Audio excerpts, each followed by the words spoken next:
Listen carefully to the strangest account ever told by Solon, the wisest among the 7 sages of Greece. Atlantis. Not a legend, not a metaphor. According to Solon, it was a world that had existed 9,000 years before his time. Mysterious, magnificent, and a lost order erased from humanity's memory. It was said to be larger than Libya and Asia combined, and within it, a powerful lineage of kings had risen to rule the realm.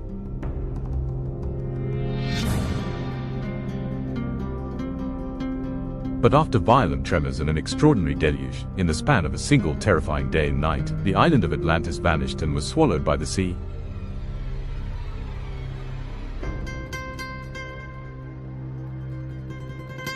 What if what Solon told was true? Could an advanced civilization truly have existed, only to be erased by a cataclysmic destruction? Could an advanced civilization truly have existed, only to be erased by a great and devastating catastrophe? At first, we believed it was nothing more than a myth. But the idea took root in our minds, and it began to grow. We felt a deep thirst for the truth. Curiosity refused to let us rest. We listened to the stories told in Athens. We examined the ancient texts. We researched the words attributed to the Egyptian priests. Sources were speaking of stories that defied reason. From a nearly flawless city. Of the extraordinary wisdom of the Atlanteans. They spoke of an ancient era they called the first time. From foreign gods who came from distant lands, from guides who taught humanity knowledge. And we couldn't help but ask this question: what if those ancient gods were the Atlanteans who survived the great catastrophe? How many truths about Atlantis were lost in time? Who were the Atlanteans? From which lands did they come? Did they truly possess such immense wealth and wisdom? Or did history leave us only fragments of the truth? I am here to tell you what has been passed down about Atlantis. I will share how this extraordinary civilization was structured, what power allowed it to rise, and the astonishing details it left behind. But do not see what I share as absolute and unquestionable truths. My aim is not to pass judgment, but to ask questions. Because truth is often not found in definitive answers, it emerges the moment one begins to question their own knowledge. Perhaps wisdom begins the moment we accept how little we truly know. Atlantis may be a legend or a forgotten truth. The decision is yours. The rise of Atlantis. A civilization that forgets its roots cannot stand.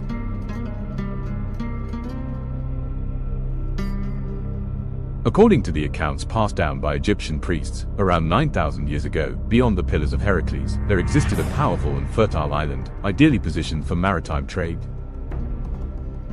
This island, rich in natural resources and surrounded by accessible sea routes, was home to a civilization the Egyptians called Atlantis.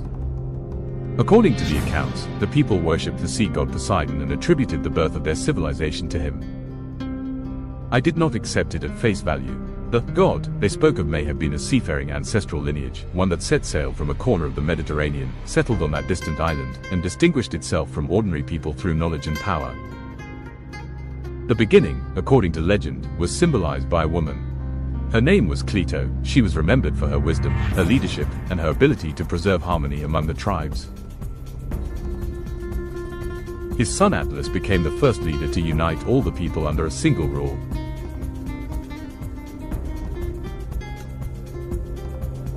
As time passed, the Atlanteans carved their destiny into stone, beginning the construction of Atlantis, the city that would become the heart of their civilization. With each passing generation, this city became more than a capital. It rose as the symbol of their power and their flawless order.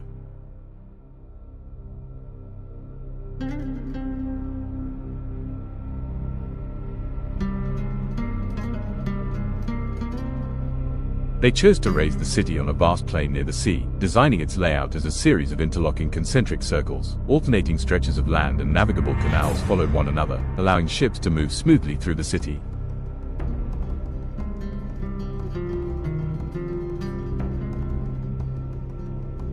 The island was exceptionally abundant in natural resources.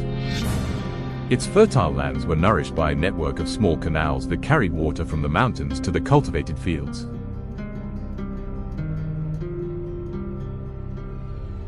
They possessed hardwood timber, high-quality stone, and a reddish alloy extracted from deep within the earth, orichalcum, likely a mixture of copper and other metals. For generations, Atlantis grew and prospered. Its governance was strong, and its trade was powerful. The harmony between nature, craftsmanship, and governance formed the foundation of its success. But the generations born into prosperity forgot the values that had built the greatness. Even in Athens, we would say, good times raise weak men. According to the Egyptians, Poseidon watched the corruption of the Atlanteans from the depths and began preparing the punishment he deemed necessary. The mathematics of divine order. Perfection does not fear time, until time reminds it that it, too, can fall. Imagine a city made of perfect circles, its proportions so flawless that it was hard to believe human hands could have drawn it.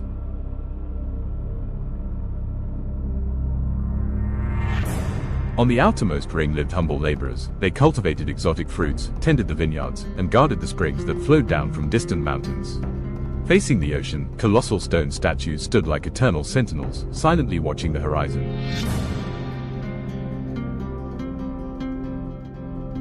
As you moved toward the heart of Atlantis, the second ring unfolded before you. Here, merchants traded within vibrant marketplaces filled with color and sound. At the very center stood the innermost ring, encircled by formidable walls and veiled in mystery and reverence, the very essence of power and the sacred. There, the magnificent temple of Poseidon rose, adorned with gleaming gold, flawless ivory, and orichalcum that shimmered with an almost unreal brilliance.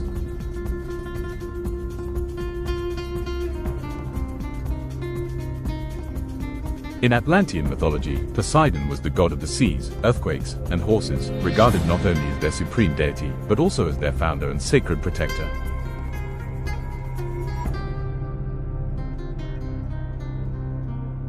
At the very center of the city stood the royal palace, home to the kings descended from Cleto and Atlas. Every stone had been placed with an almost superhuman precision and care.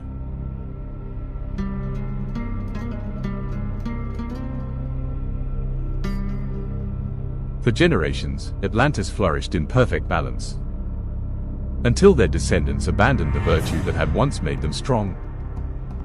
In that moment, I understood clearly that perfect city concealed within its foundations an invisible fracture, growing silently in the dark.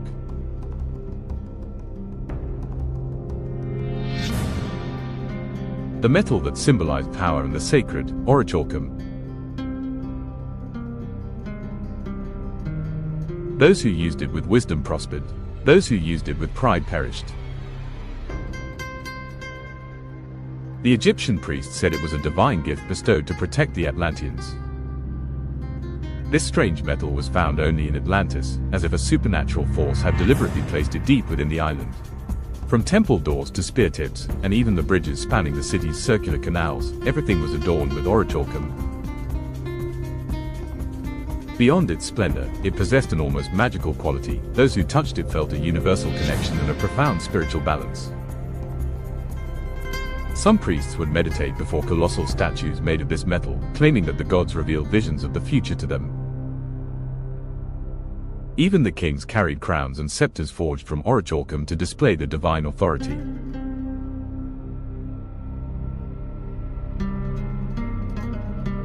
Over time, its sacredness was forgotten. The youth began competing with one another to erect colossal statues, craft exquisite jewels, and create ever more extravagant ornaments.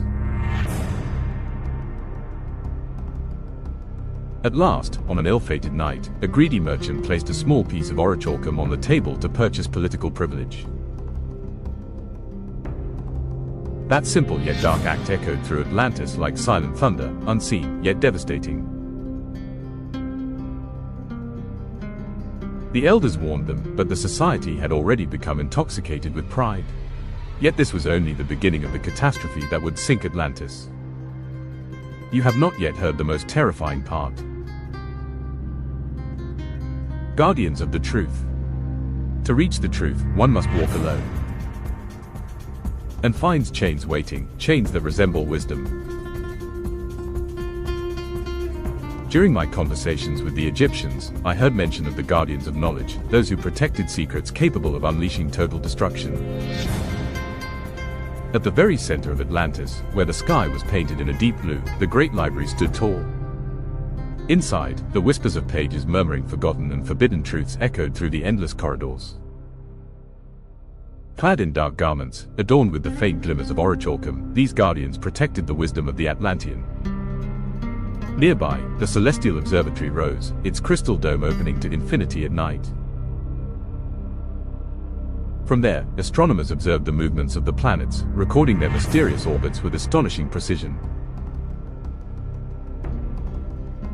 The balance of knowledge was maintained by three rings. The Kyrios were those who could answer the questions of past generations. The Noisets were philosophers who understood that power without virtue would lead to destruction. The Therapontes were priest-scientists who could channel the hidden energy of orichalcum, healing wounds and curing diseases. Their teaching was clear: knowledge is as boundless as the ocean. To venture into it requires courage and humility. Under the guidance of the Guardians, Atlantis flourished. They built vessels to sail into unknown seas. They predicted eclipses before they happened. They transformed deserts into gardens.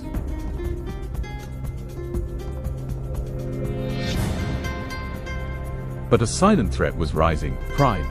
Young apprentices began to crave the power that knowledge offered.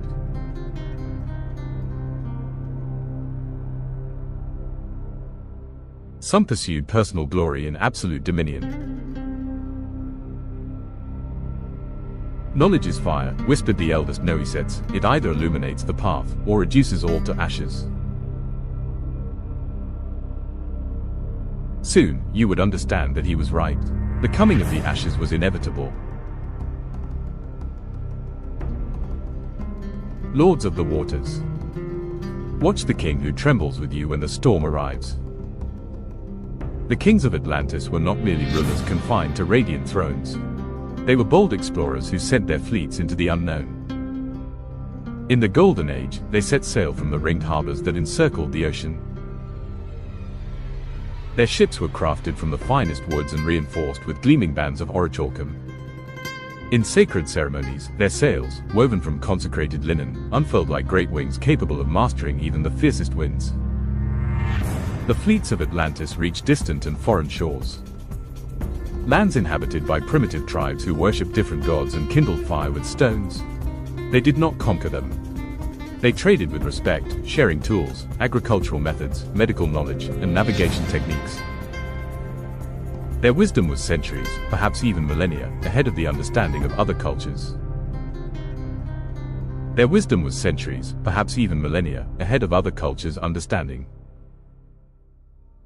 They built observatories on floating islands. They built shelters in frozen lands. They extracted hidden medicines from plants deep within dense forests.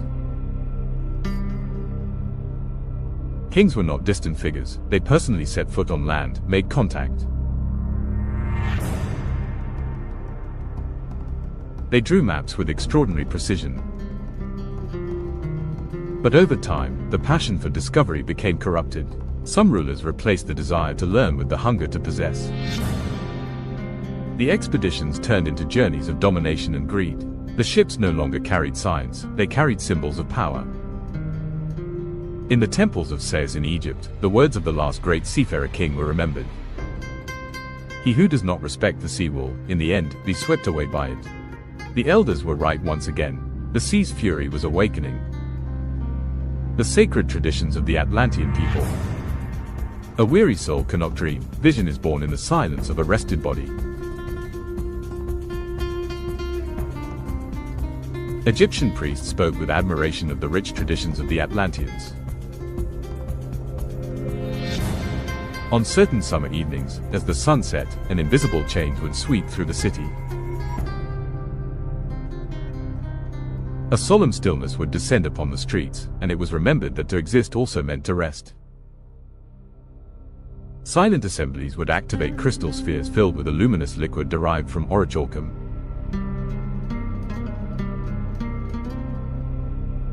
Their purpose was the same: to understand that true power lies not in material wealth, but in living the moment with awareness. Each year, a golden ship was crafted in honor of Poseidon and set afloat upon the canals. It was a symbol of the blessing the god had bestowed upon the city. During the ceremony, the priests recited ancient hymns that would protect Atlantis until the next solar cycle. There was also the festival of the luminous tides. At every equinox, they gathered along the shore and released specially cultivated bioluminescent sea creatures into the water. The sea shimmered as if it were glowing with stars fallen from the sky. Yet even this beauty could not prevent the destruction brought on by the arrogance of its leaders. The signs of the approaching collapse. The signs of Therapontes were the first to notice. The glow of the orichalcum had begun to fade, as if the heart of the world were about to shift, the approaching collapse. The eldest among them said, "The harmony that holds this city upright is not breaking in the sea or the earth, it is breaking in the human heart."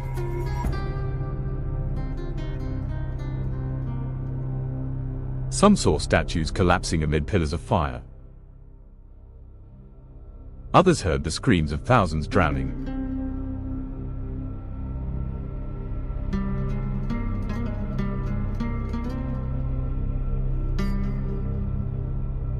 The kings listened, but they did not want to believe. How could the end of a city that seemed flawless possibly be drawing near?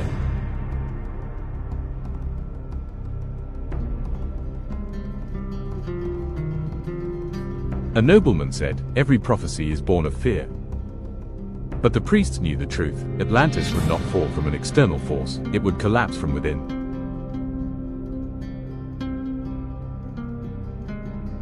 The cracks lay in their choices, in their excesses. In a hidden chamber of the temple, a poem was inscribed: "When the gods fall silent, humans begin to believe themselves eternal." As a civilization's brilliance grows, so does its fragility. Those that shine the brightest sometimes fade the fastest. The intoxication of power. Every hand that refuses to leave the throne slowly rots the hopes of tomorrow. For a long time, Atlantis existed in a state of near-perfect balance. But over time, humility gave way to pride. Greatness was mistaken for entitlement. The temples were no longer regarded with gratitude, but with arrogance. Orichalcum shifted from sacredness to spectacle. The wise were replaced by the wealthy. The aging kings refused to relinquish their power and ignored the young. They launched wars from the safety of their palaces. The people paid the price. Doubt was branded as treason. Wise warnings were dismissed as defeatism. Anoiset secretly wrote, "Power that cannot see its own limits believes itself eternal, yet that illusion condemns it from within." The fate had been sealed. The first signs of the approaching storm. If something appears to have happened suddenly, know that it was denied many times before. The first signs were not violent. One morning, the water in the canals began to flow in reverse. Then the tremors came. The birds suddenly took flight. But there was no fear. Atlantis had lived in such splendor for so long that change seemed impossible. Orichalcum began to fall silently from the temples. The sea creatures disappeared. Yet the city continued to celebrate. Akirios wrote with a trembling hand. The stone cracks where no one is looking. The first wave was gentle. The sea withdrew. People stepped down onto the newly exposed sands. When the water returned, it was more determined. But not yet with all its fury. And then, something far more terrible came.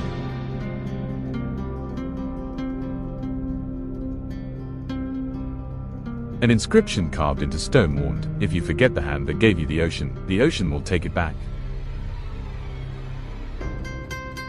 The sky split with fire. Mount Omphalos spewed flames. Day turned into night. The young ran toward the ships. The next day, the sea returned like a towering wall. The temples collapsed. The statues fell.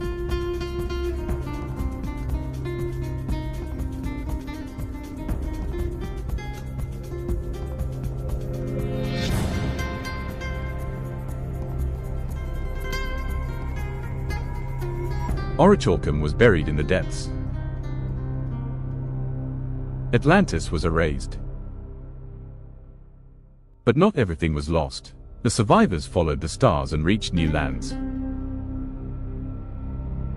They shared the knowledge.